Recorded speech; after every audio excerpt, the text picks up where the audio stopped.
Ang mga tao ay unti-unti hong napupuno sa uncertainties ng kanilang pamumuhay dito sa Amerika. Dahil ang aming presidente po rito ay parang hindi matino para sa kanilang tingin kasi pabago-bago ang mga desisyon, pabago-bago at mayroong sinasabi na he always contradicts what he is saying na he hates the immigrants and then pagkatapos he defends the immigrants, especially the family that are related to him or close to him. Yun po ang nakikita ng mga tao rito at dahil ang ginagawa niya kahit na mga utos na ng korte ay hindi pa niya sinusunod at pagkatapos kung anong nasasabi sa konstitusyon hindi niya sinusunod ang paghuhuli ng mga documented na mga kasi ang ICE po rito ang Immigration and Customs Enforcement ay yun ang ginagamit niya sa paghuhuli sa mga undocumented pero ang problema maraming mga may mga documents at pagkatapos mga permanent card holders na pinapahuli pa rin at hindi maintindihan ng tao kung ano ang kanilang gagawin at pagkatapos he presumes to be king and actually there was another term that he appears to be dictator and of course only kings can do that. So people had started, I think the first protest that they had conducted was in June this year na mayroong mga 5 million sa buong Amerika, 5 million participants at sumali sa itong No Kings protests. Ngayong araw, mayroon pong ang sinabi na 10 estado na po, mula Alaska papuntang Florida dito sa amin sa East Coast, ay mayroon ng No Kings protest rally. At last June was 5 million. At this time, they had counted and they had approximated nagkaroon na ng mataas ng 2 million. So, bali 7 million ang sumali at sumama sa protest ngayong araw na ito. Yes, sir. Sir Rene, correct me if I'm wrong, no? Sabi niyo nga na yung tawag sa mga protesta ngayon ay No Kings Protest. So, ibig po ba na sabihin na yung sigaw ng mga tao ngayon ay wala pong dapat na maghari-harian sa Estados Unidos na kagaya ng ginagawa ngayon ni US President Donald Trump at maliban po sa pag-presume niya na siya po ay isang hari. Ano pa yung mga aksyon na monitor o nakita ng mga tao na parang naghahari-harian na itong Donald Trump dyan sa Amerika, Sir Rene? Marami pong mga cases na natatalo siya sa hukuman at hindi niya sinusunod ang desisyon ng mga judges po rito.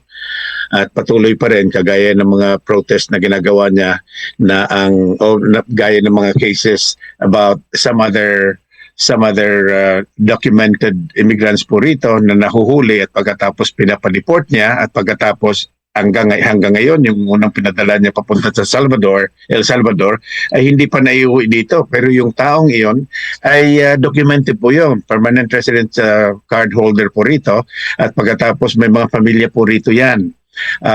Ganun din sa atin, di ba mga Pilipino rito naranasan natin na alam natin na may mga Pilipino din na mga green card holders ang tawag o kaya yung mga permanent residents dito documented legally. At pagkatapos ganun pa rin, either pinapaliport o kaya ipapabilanggo niya rito at magkakaroon ng paghihirap ang buhay ng mga tao rito. Yun po nakikita ng mga grupo na sumali sa protesta dahil ang Amerika has been founded. Actually, ang unang mga immigrants galing sa Amerika mula Europe especially sa United Kingdom, umalis sila doon in protest against the rules of the kings. They did not want to have kings. So they had established a constitution here in the United States of America in the 1700s. Alam po ninyo, ang konting istorya ng Amerika ay nagkaroon ng civil war dito. Millions ng mga tao namatay sa gira na yon. Bantog doon si George Washington, of course, the first president. Pero kaya nga gumawa sila ng constitution that would protect the country from being dominated by the king or a dictator. So Trump appears to be that. It's because he doesn't listen to I don't know if it is his mental condition. I think nabasa ninyo isang libro na sinulat ng mga 27 psychiatrists, psychologists, and mental health professionals na sinabi nila si Trump uh, is not actually designed to govern. It's because his mental capacity is, they had criticized so much his mental capacity. So, yun po ang nangyayari dito. At dahil po si Trump, dahil may power siya as president, he can do anything he wants. Kahit na-question mo yan sa korte, dahil may abogado naman siya, mayroong Department of Justice na sasagot para sa kanya. So, he is parang ini-stretch po niya yung kautusan dito at kalimitan ho ay lumalagpas siya sa boundary ng constitutional provisions. Yun nga yung mahirap, Sir Rene, pati dito sa Pilipinas. Kasi government officials should serve the people and not to be served. Pero dahil siguro mataas yung posisyon na kanilang kinakaupuan, ay parang lumalaki yung ulo nila, Sir Rene. Pero maliban po sa panawagan ng mga protesters na dapat walang maghari-harian sa Estados Unidos, wala po ba yung mga protesters na nagpapanawagan na mag-resign na si US President Trump o dapat ma-impeach itong presidente ng Estados Unidos, Sir Rene? So far po, sa ngayon sa kanilang panawagan, yun ang kanilang panawagan na huwag maghari-harian. Pero pwede naman po siyang i-impeach. The only thing is, as you already know, na ang House of Representatives at saka yung Senate ay majority puro Republicans and no one dares to challenge his authority. There were some people who were clamoring and complaining, pero they don't really stand so tall. At pagkatapos pag pinagsabihan sila ni Trump ay lumiliit at umatras sa kanilang mga pagrereklamo. Yun ho ang isa sa mga pamamaraan at alam po ninyo naman sa kanyang first term from 2016 to 2020 ay 2 beses po siyang na-impeach. Pero hindi rin yun nagiging effective at hindi rin natuloy yung kanyang pagkatanggal sa posisyon. I don't know if our House of Representatives here who are now dominated by Republicans, wala hong gumagalaw na magkakaroon ng impeachment dahil yun nga, kaparte po niya at ayaw nila ng mapagalitan sila ni Trump. I don't know why they're so scared of Trump and they keep on, alam nilang mali naman ang kanilang ginagawa, it's out of normal, pero sunod pa rin sila ng sunod. Sir Rene, may mga nababalitaan po ba kayo na mga voters bumoto kay US President Donald Trump noong eleksyon na sa ngayon ay nakikilahok na sa mga protesta at nagsisisi na siya yung kanilang binoto noong eleksyon, sir? Opo, marami na actually kaya bumaba yung kanyang rating dito. He started with 49, I guess. Now he is down into lower 40s. And yun ang sinasurvey dito. Almost every week nagsasurvey ng performance ni Trump at kung anong palagay, anong damdamin ng mga voters sa kanya. At lumalabas po na bumabagsak ang kanyang ratings. May nabasa ako kanina, hindi ko lang natapos yung pagbabasa, na may isang senador na Republican, na kaparty niya, ay nag-resign na sa kanyang posisyon. I don't know if it is a US senator or one of the state senators in one of the states, pero yun ang nabasa ko kanina, but I don't have any complete information with regards to that. Kahit ang ibang mga House of Representatives and the way they do, especially in dealing with the shutdown right now, it's about more than 10 days na nag-shutdown po kami rito sa federal government.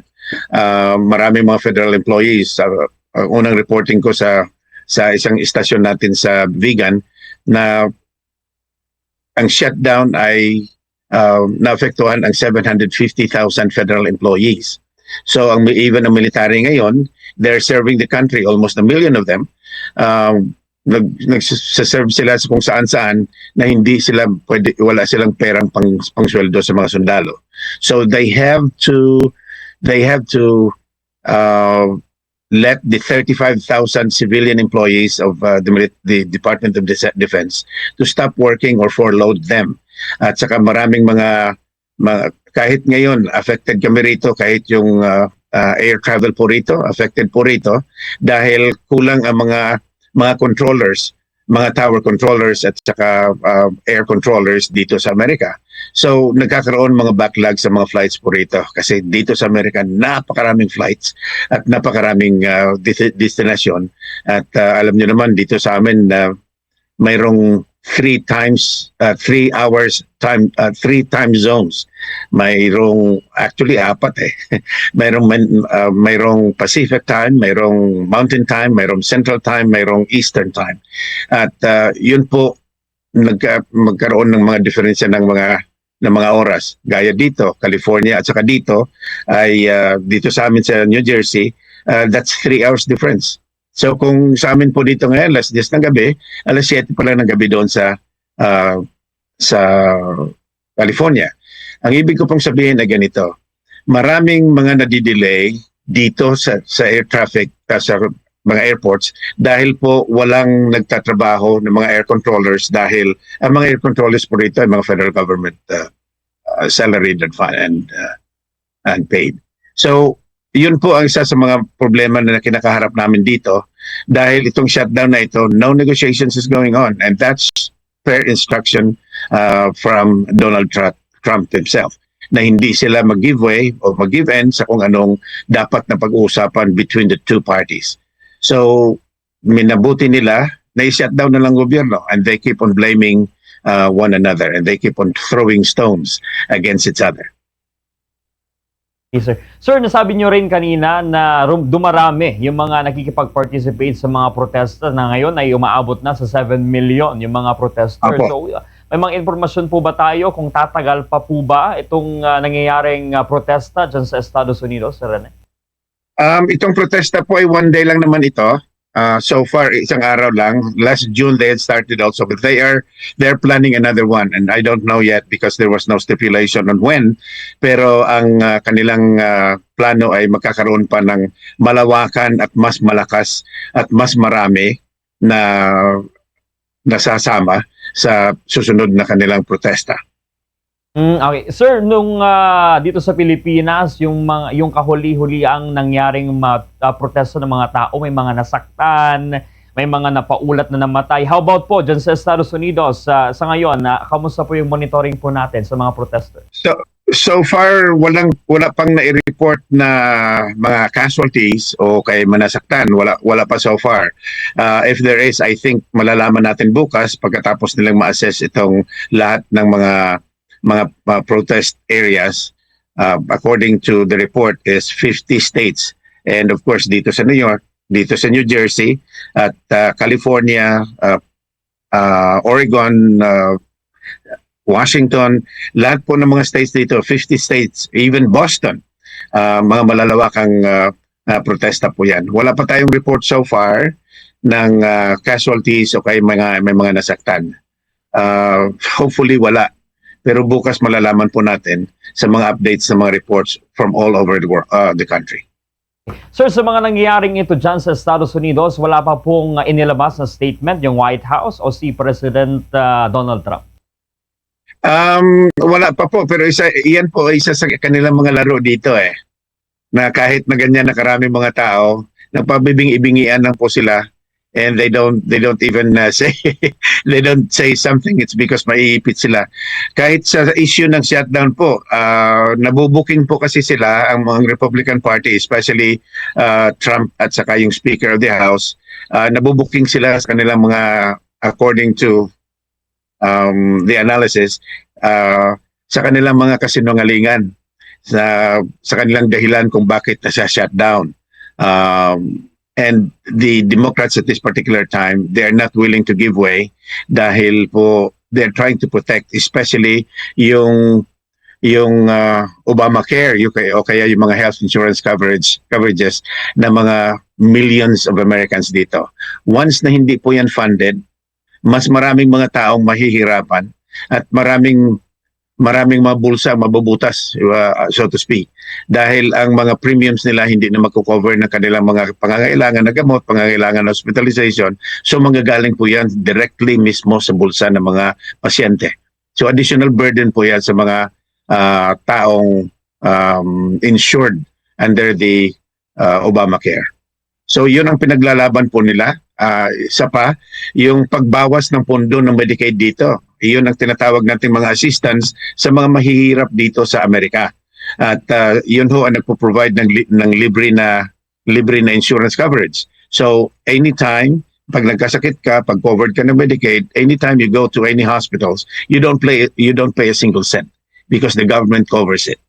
So, yun po ang nangyayari na ang mga Democrats, they're protecting so much of these particular privileges and not really rights, but privileges and protection at saka mga pagtulong sa mga taong mahihirap. Kasi dito naman po sa Amerika kasi maraming mga mahihirap po rito. Maraming mga bums na tinatawag natin dito, mga homeless. At the government is really finding it hard to cope up. It's because instead of the government attending and helping these people, marami silang tinutulungan. Isa pa sa mga issue na sinasabi dito is the ongoing assistance of the United States of America sa pag-bailout sa I forgot the country. Brazil, I think that was. At saka binigyan ng dole-out ng Amerika ang Brazil dahil talagang down na down ang economy ng Brazil. $20 billion. One give lang po yan. Pero sa analysis na pinalabas po nila, hindi lang 20 billion. Nalalaman ng mga tao na 40 billion pala. Mas malaki at mas malakas. Pero hindi nila tinutulungan ang mga farmers dito dito sa Amerika. Kaya yun ang dahilan din ng mga tao ay nakikita nilang unfairness ng pag-sustain at pagtulong ng gobyerno. Isa sa mga pinakamalaking farm implements or farm products dito, yung soybeans namin po rito. Ang China nag-withdraw dahil sa mga tariff na impose ni Trump. At dahil nag-withdraw ang China, kumuha sila sa ibang bansa doon sa South America, sa Latin America, at nawawalan ng export ang soybean producers dito sa Amerika. So hirap na hirap ang mga farmers, and that's one of the ang tawag nito, public protest ng mga farmers dito. Why help Brazil kung kami nga hindi kami tinutulungan, hindi kami binibail out? Bakit i-bail out nila ang country? Ayun ang nirereklamo ng mga tao rito. It's because when the Republican government is taking over or when the Republican government is governing, ang nangyayari po ay marami ang kanilang mga pinapalabas na pera sa labas ng bansa at ang dito ay naghihirap. Nako. Good luck kay Trump ngayon sa mga issue. Napakarami. Anyway, sir, maraming salamat sa oras na binigay po ninyo sa Bombo Radyo Luwag. Makikibalita po ulit kami sa mga susunod pong mangyayari dyan po sa Estados Unidos, Sir. I would be very happy to give some updates, Bombo J, at sa ating po mga tagapakinig. Alam ko po, hindi lang ang Amerika ang apektado at naghihirap, pati dyan tayo sa Pilipinas. And I would just like to let you know, I keep on praying for our government, our leaders there in the Philippines. And also, please, I'm requesting you, let's continue on praying for one another.